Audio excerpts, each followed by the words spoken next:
продолжим изучение послания к евреям, который задает поколение Исама. 要自己嘅生命可以得 계시록까지 매기 목사님의 강해 설교를 찾게 bei der Fortungsfahrt im ersten Buch Mose im 32. ¿Quién sabe cuántos idiomas hay en el mundo?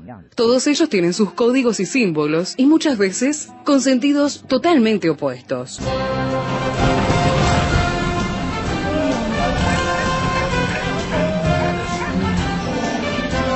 Jungla semántica. Para descifrar las palabras, para entender su raíz, para saber de qué hablamos. Jungla semántica. Nos lidera en esta expedición el profesor Héctor Leites.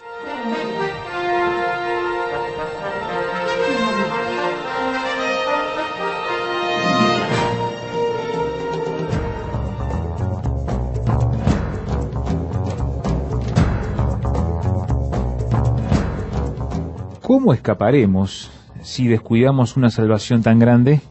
Es la pregunta que el pastor Héctor Leites está intentando analizar a la luz de los términos griegos, las imágenes verbales, las imágenes también que proporcionan los sustantivos, adjetivos y todo lo que allí está, que el pastor Leites analiza con el griego koiné, que llamamos así, del Nuevo Testamento. Bienvenido, Héctor, a esta jungla semántica. ¿Qué tal, amigos? ¿Qué tal, Esteban? Ahora estamos en las imágenes verbales escritas en el libro a los Hebreos. Y en el programa pasado, Esteban, habíamos mirado en el capítulo 2, versículo 2 y 3, que dice así: porque si la palabra dicha por medio de ángeles fue firme, y toda transgresión y desobediencia recibió justa retribución.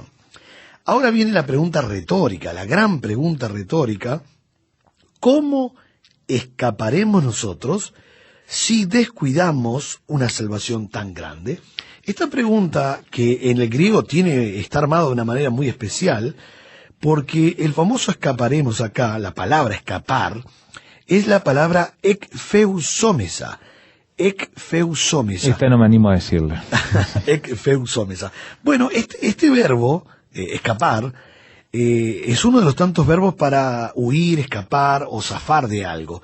Ahora, esto quiere decir no poder escapar de ningún modo. Es uno de los verbos para ponerle énfasis que bajo ningún concepto va a poder escapar. Ajá. Por eso dice, ¿cómo escaparemos nosotros si descuidamos una salvación tan grande? Pero comienza con el eu, ¿no es algo benigno entonces? En este caso. No, es ek en realidad. Ah, ek. Porque ek, bueno, sí, buena observación la tuya. Todo lo que comienza con eu es bueno. Sí. Pero en este caso es ekfeusomesa. Ah, bien. Y ek es una preposición que quiere decir hacia afuera. Ah, bien. Y justamente lo que dice el verbo es imposible escapar hacia afuera. Es como cuando decimos exterior. Sí, ahí está. Ajá. Sí. O éxodo. Éxodo. Muchas palabras que nosotros tenemos comienza con la preposición griega ek o ex. Jodos en griego es camino. Ah, mira. Por eso éxodos. Claro. Quiere decir caminar hacia afuera. Mirá vos. O eclesía, que mejor que eclesía. Cletos es reunión de gente y ec hacia afuera. Bien. Por eso la palabra eclesía es reunión de gente o hacia afuera. A veces me pregunto qué hacemos tanto adentro. Es verdad. Pero bueno, esa es la palabra eclesía. Así Ahora, que esta empieza con esta preposición. Sí, con esta preposición muy fuerte. Ya el verbo feusomesa es fuerte y se le coloca la preposición para indicar que bajo ningún concepto va a poder escapar de ningún modo. Casi que el verbo tiene una doble negación, una cosa así, porque tiene ek y de repente dice feusomesa, o sea, no poder escapar de ningún modo, bajo ningún concepto. Ahora, ¿por qué muestra la urgencia? Yo veo aquí en esta pregunta, que es una pregunta retórica, lo urgente, lo solemne de la pregunta retórica. Y bueno, tiene un poco de sentido común. Sí. Si el mensaje del Antiguo Testamento fue confirmado y ejecutado, cuanto más el del Nuevo Testamento traído por un mensajero tanto más excelente que es Cristo. Claro. Si aquel mensaje que supuestamente lo trajeron los ángeles fue firme, y aparte fue firme porque hubo una demostración de su firmeza aplicando la justa retribución de aquel que no cumplía con lo que decía la ley. Entiendo. Bueno, cuanto más este mensaje traído por un mensajero más excelente que es obviamente Cristo. Ahora, no solo muestra la urgencia, yo veo dos o tres cosas más, porque dice tan grande. Ajá. Al poner tan grande, obviamente, no solamente está hablando o mostrando su urgencia, sino su grandeza. Entiendo. Acá hay un pronombre demostrativo que es telikautes. Y telekautes no solamente muestra que es grande, como algo grande, sino muestra la grandeza en todo su aspecto. Ujú. Entonces uno dice, ¿cómo escaparemos nosotros si descuidamos una salvación tan grande?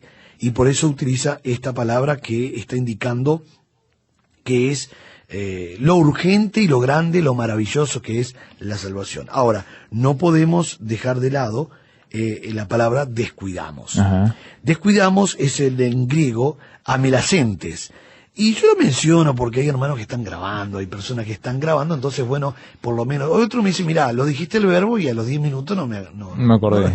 No sé qué dijiste. Ahora, amelazantes.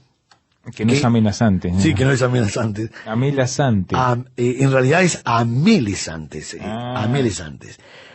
¿Por qué? Porque esta palabra en griego quiere decir tener en bajo precio, en poco valor, en baja estima. Bien. Como está en un participio, arriba no solo dice que es bajo, sino que habla de un descuido voluntario. Por eso dice, ¿cómo escaparemos nosotros si descuidamos? No es un descuido sino más. Uh-huh. Es un descuido voluntario, eso es lo que dice el verbo. Habla de un descuido con una actitud de indiferencia, pero una indiferencia intencional. Y sabes, Esteban, que como está en un participio, auristo, quiere decir que la acción es un descuido continuo. O sea que no es algo sin querer. Hay algo bien planificado. Hay algo bien planificado y nada menos y nada más que lo que se está descuidando es la salvación. Ahora, la escena es específicamente aquella misma escena que aparece cuando Jesús habló de la parábola de la fiesta de las bodas, Ajá. que mandó llamar a los convidados, y dice allá en Mateo 22, versículo 13 en adelante, dice, mas estos no quisieron venir. Mira. La escena es exactamente la misma, ellos dicen, bueno, no nos importa. Después volvió a mandar otros siervos, y dice, venid a las bodas, todo está preparado, y en Mateo 22:5 dice más, ellos sin hacer caso. Mira. No es que no fueron invitados, no es que no les hablaron, no los llamaron, no, sin hacer caso. Esa es la escena, no hacen caso, hay indiferencia, hay inclusive hasta rebelión a veces, o sea, en contra del Evangelio, porque la escena en Mateo 22 dice que el esposo, el hombre, mandó otra vez a invitar mandó siervos a invitar a los convidados, pero esto dice que los afrentaron y los mataron. Entonces, no solamente hubo descuido, hubo rebelión, hubo indiferencia, es exactamente lo que dice Hebreos, que está diciendo cómo escaparemos nosotros si descuidamos a propósito, a sabienda, con una indiferencia intencional, e inclusive con una actitud que es continua. Por eso hay que tener mucho cuidado de este descuido. Por supuesto que en la práctica hoy, en el diario vivir, ese descuido es dejar de amar a Dios, dejar de transformarse, como dice Romanos 12:2, y vamos quedándonos, permitir que los sentidos de percepción del pecado se entorpezcan, y voy a propósito alejándome paulatinamente de lo que es mi Señor. Entonces no es que Dios me quitó la salvación, yo la desprecio. El Señor nunca quita la salvación, ni tampoco podemos decir se pierde la salvación. Lamentablemente, la condición del hombre hace que muchas veces desprecie lo que Dios le está dando. Exactamente. Dios no quita. De hecho, Dios quiere que todos procedan al arrepentimiento. Es el más interesado, Esteban, en que todos puedan dar ese paso de decisión para abrazar la fe cristiana. Es como que le damos un regalo a un niño y después se lo sacamos, una cosa así. Es una cosa horrible. No, eso son malas expresiones. ¿Sabes qué? Dentro de la jungla semántica, no del programa, sino en el mundo cristiano. En el mundo cristiano, en la jerga nuestra, piadosa realmente, sí. Utilizamos términos que a veces hacemos un Dios tirano, un Dios fatalista. En realidad, la gente no pierde la salvación, la desprecia. Claro. No es que cuando vos perdés un reloj o algo de valor en tu casa, lo buscás. Porque es muy apreciado. Exactamente. Pero el hombre agarra ese reloj muchas veces y lo tira en un arroyo. Sí. No lo quiere. Entonces Dios dice, qué lástima. Inclusive después le sigue dando oportunidad. Hasta que el hombre respire. Mientras el hombre respire y Cristo no vuelva, hay siempre oportunidad. Qué bueno. Hacemos una pausa en la jungla semántica y ya volvemos.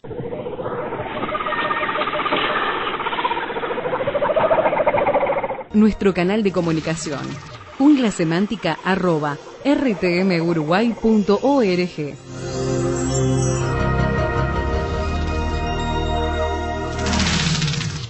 La jungla semántica nos tiene en Hebreos capítulo 2, versículo 3, y estamos analizando una pregunta y la consecuencia de esa pregunta, que realmente el autor no espera que le respondamos, sino que él mismo nos pone esa pregunta como una espada contra la pared, digamos, nuestro cuello contra la pared, digamos. Claro. Al ser una figura literaria, llamada retórica, obviamente la pregunta retórica no espera respuesta, la respuesta ya se sabe. Está implícita en cómo escaparemos, ¿verdad? Es una buena pregunta que es una retórica, indicando, por supuesto, como habíamos mencionado, no solo lo urgente, sino lo solemne de la pregunta, indicando cómo es, si aquello fue entregado por ángeles, esto es entregado por Cristo. Ahora, termina el versículo 3 de una manera muy linda, porque dice, la cual habiendo sido anunciada primeramente por el Señor, nos fue confirmada por los que oyeron. Ahora, me llama la atención la palabra oyeron, que vendría a ser los oyentes en el griego, porque como está en un participio, está diciendo los que continuamente están oyendo. ¿Sabes por qué es importante este participio de los que continuamente están oyendo? Porque me hace responsable a mí. Entiendo. El ser humano escucha, está continuamente oyendo. Salvo en el medio del Amazonas, los jíbaros que están allí, que no están que no conocen, seguro. Sí, pero ahí rige otra lógica, digamos. Sí, inclusive Dios utiliza su conciencia, la naturaleza, su eterno poder, deidad, un montón de factores que Dios le da la oportunidad de que puedan decir sí o no. Obviamente no se abre un árbol en el medio del Amazonas con las 4 leyes espirituales. No, más bien. Ni hay griego ni jungla semántica. No. Aunque va a llegar en cualquier momento. Es bueno que llegue. Sí, va a llegar. Con el inalámbrico va a llegar. Sí, transmundial llega, va a llegar. Sí. Ahora, lo importante es que en el resto del mundo, sacando estos pequeños grupos, todos han escuchado algo del Señor. Exacto. Entonces, lo que está diciendo aquí es que Dios los está haciendo responsable. No nos olvidemos que la condenación al incrédulo, al pagano, no es porque Dios quiera, sino porque dejan hacer de lo que saben que tienen que hacer. Justamente esa es la condenación. Dejan de hacer lo que saben que tienen que hacer, que es aceptar al Señor. Ahora, el Señor no está condenando. Dios no está condenando. Lo interesante es que ya están todos condenados. Lo que está haciendo Dios es salvando por medio de sus hijos, enviando un mensaje. Por eso dice, no fue confirmada por los que oyeron. Ahora, una de las cosas importantes en este verbo acusanton, que es un participio, que es el verbo acuo, que es escuchar, pero está en un participio indicando continuamente están oyendo, y algunos responden bien y otros no. Ahora, lo que me llama la atención en el versículo 4, Esteban, es cómo Dios hace para autenticar el mensaje de Cristo.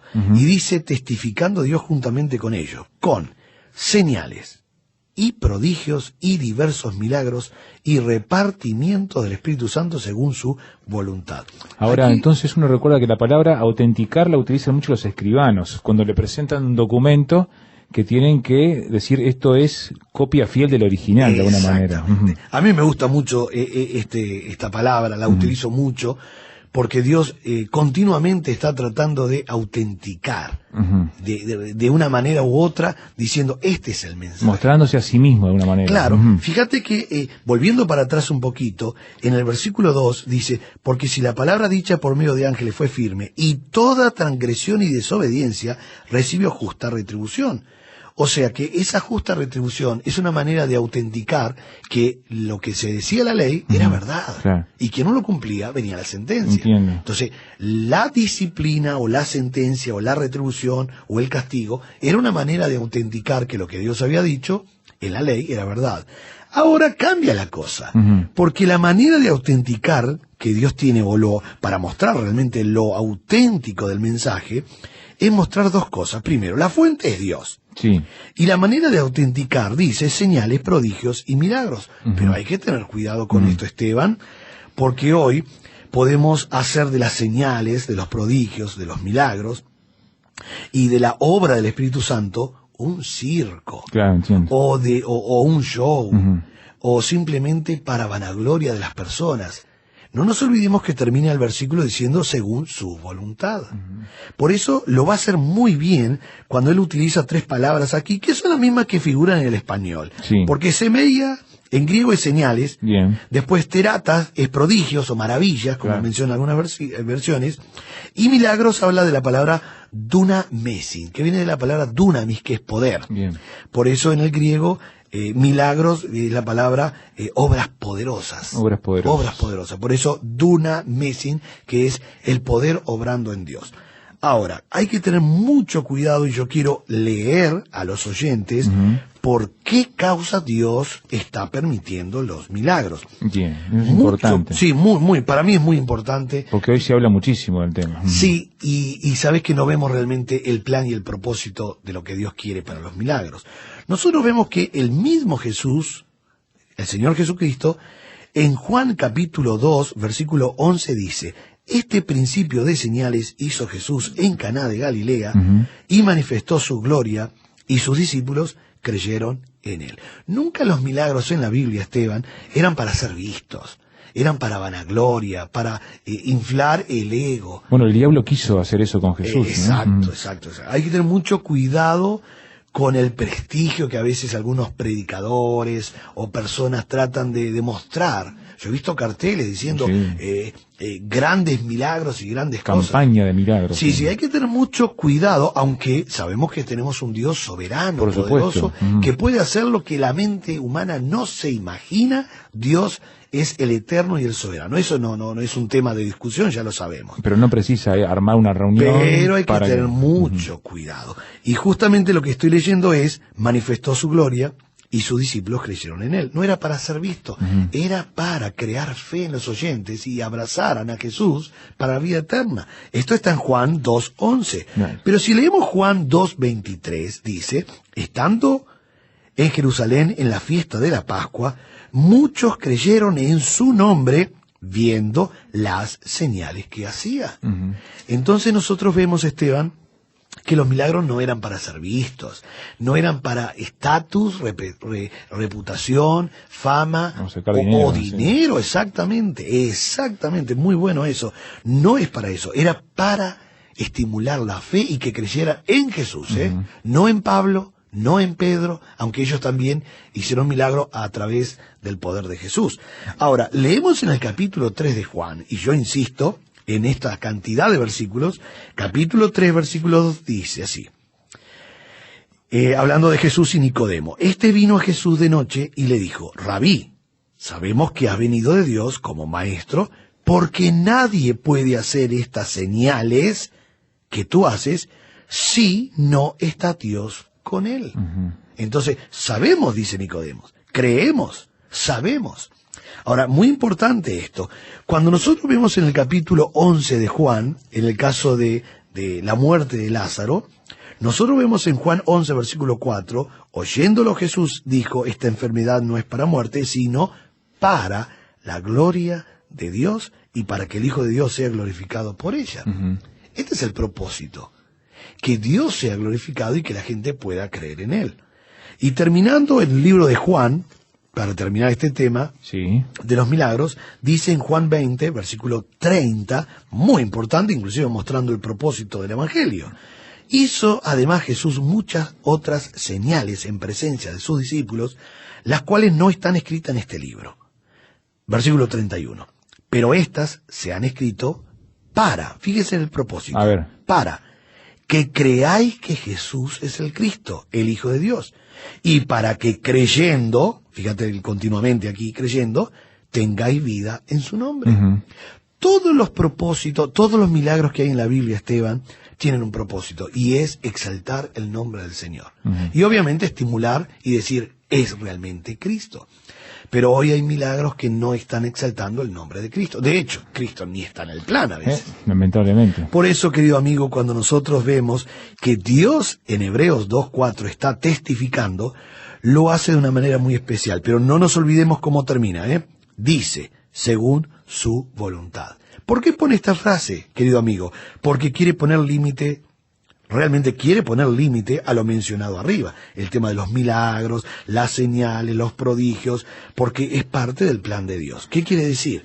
que no porque yo diga que Dios va a hacer un milagro, Dios lo va a hacer. Entiendo. Tiene que estar dentro del plan divino, soberanía de Dios y su voluntad. Así termina el versículo diciendo según su voluntad. Ahora, qué bueno que tenemos un Dios tan amable, tan dulce, tan tierno, tan bueno, que va a hacer el milagro siempre y cuando Él vea la necesidad de mi vida. Él no se equivoca. Él no se equivoca. Así que, querido amigo, sigamos disfrutando de este buen Dios, de nuestro Señor Jesucristo, viviéndole a Él, realmente viviendo con Él y viviendo a Cristo cada día. Dios le bendiga.